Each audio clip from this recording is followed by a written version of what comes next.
Students आज हम लोग डिस्कस करेंगे एक्सरसाइज 13A।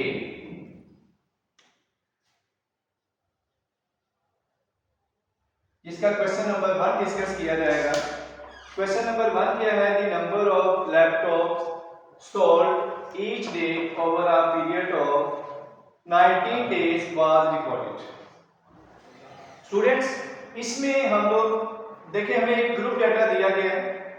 अगर आप एक्सरसाइज देखें 13A page number 372 question number 1 आपको दिया गया कि नंबर ऑफ लैपटॉप्स गिवन है 0 to 5, 5 to 10, 10 to 15, 15 to 20, 20 to 25।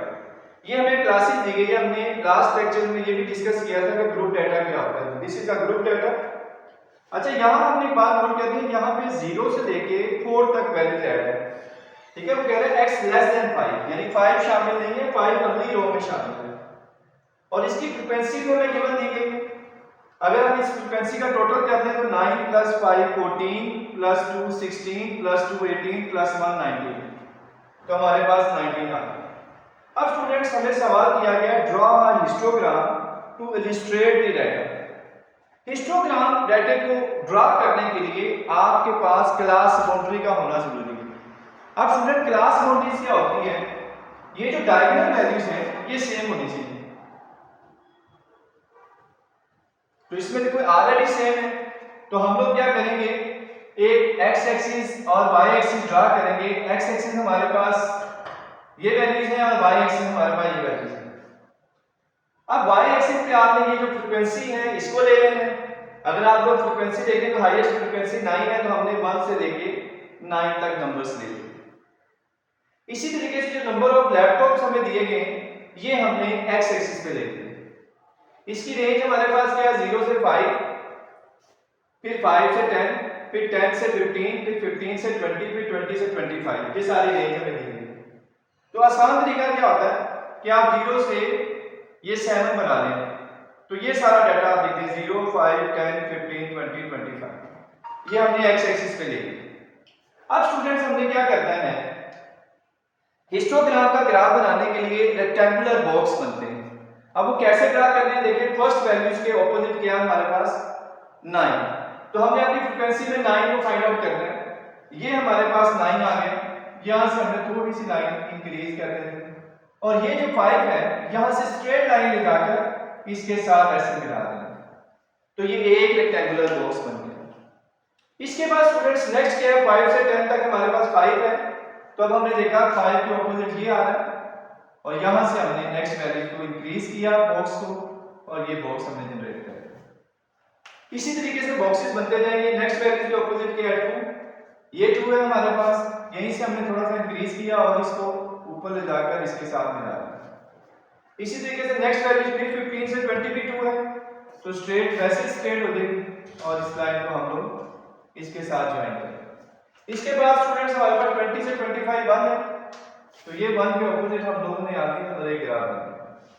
तो ये जो हमारे पास बॉक्सेस बन गए हैं इसको हम कहते हैं हिस्टोग्राम। जब भी वो आपसे ये कहेगा ड्रॉ द हिस्टोग्राम, तो इस तरीके से आपने हिस्टोग्राम को ड्रा करना है। ठीक है स्टूडेंट्स, इसी तरीके से उसका अगला सवाल आपसे क्या है, यूजिंग द सेम डायग्राम, यानी आपने इसी डायग्राम को यूज करना है। ड्रॉ अ फ्रीक्वेंसी पॉलीगॉन, आपने फ्रीक्वेंसी पॉलीगॉन ड्रा करनी है टू इलस्ट्रेट द डाटा, इसी डाटा को इलस्ट्रेट करना, यानी यही ग्राफ आपने हिस्टोग्राम वाला यूज करते हुए फ्रीक्वेंसी पॉलीगॉन बनाना। फ्रीक्वेंसी पॉलीगॉन का ग्राफ बनाने के लिए स्टूडेंट्स आपने सबसे पहले मिड पॉइंट्स फाइंड करने।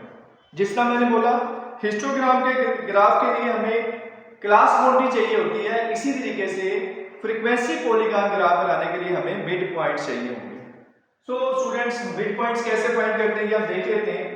इन दोनों वैल्यूज को लोअर क्लास लिमिट और अपर क्लास लिमिट, यानी फर्स्ट और लास्ट जो हमारे पास रेंज दी गई है, इन दोनों वैल्यूज को ऐड करना है पहले और फिर 2 पे डिवाइड करना है, तो हमारे पास आंसर 2.5 का है। ये काम आप कैलकुलेटर से भी कर सकते हैं, लेकिन इस बात का खास ख्याल रखना है आपने कि पहले दोनों को ऐड करना है फिर 2 पे डिवाइड करना है। अक्सर बच्चे क्या करते हैं, पहले ऐड नहीं करते, जिसकी वजह से उनके आंसर गलत आ जाते हैं। इस तरह नेक्स्ट वैल्यू से 5 प्लस 10 15 हो जाएगा, 2 पे डिवाइड करेंगे 7.5 आ जाएगा। इसी तरीके से 10 प्लस 15 25, 2 पे डिवाइड करेंगे 12.5 आ जाएगा। स्टूडेंट्स अब डेटा बहुत बड़ा आ गया, तो क्या आप इसी तरीके से वैल्यूज करते रहेंगे? नहीं, मैं आपको एक ट्रिक बता देता हूँ। आप इन दोनों वैल्यूज में डिफरेंस देखें कितने का है।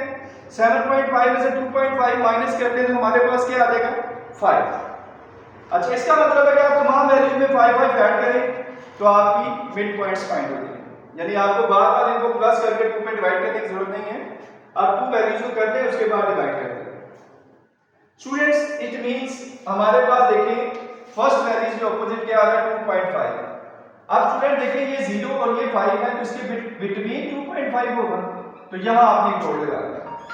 नेक्स्ट वैल्यू में देखिए कौन सा है 7.5, तो 5 और 10 के बिल्कुल सेंटर में होगा।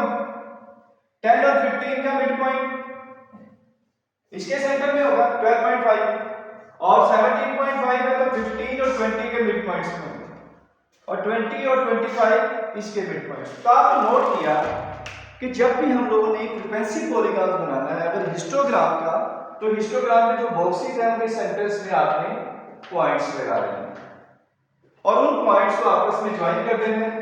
इस पॉइंट्स को आपने इस पॉइंट के साथ ज्वाइन करना है, इसको आपने इसके साथ करना है, इसको आपने इसके साथ, और फिर इसको इसके साथ, वैसे करते हुए आप नीचे जाइए। तो ये स्टूडेंट्स आपका फ्रीक्वेंसी पॉलीगॉन ग्राफ है। हमारी पूरी एक्सरसाइज के अंदर दो ही ग्राफ है, हिस्टोग्राम एंड फ्रीक्वेंसी पॉलीगॉन। पूरी की पूरी एक्सरसाइज सेम है। अब देखिए सेकंड का क्या आंसर बन गया, the line on the histogram, यानी हिस्टोग्राम की जो लाइन है ये किसको रिप्रेजेंट कर रही है, show the required frequency polygon.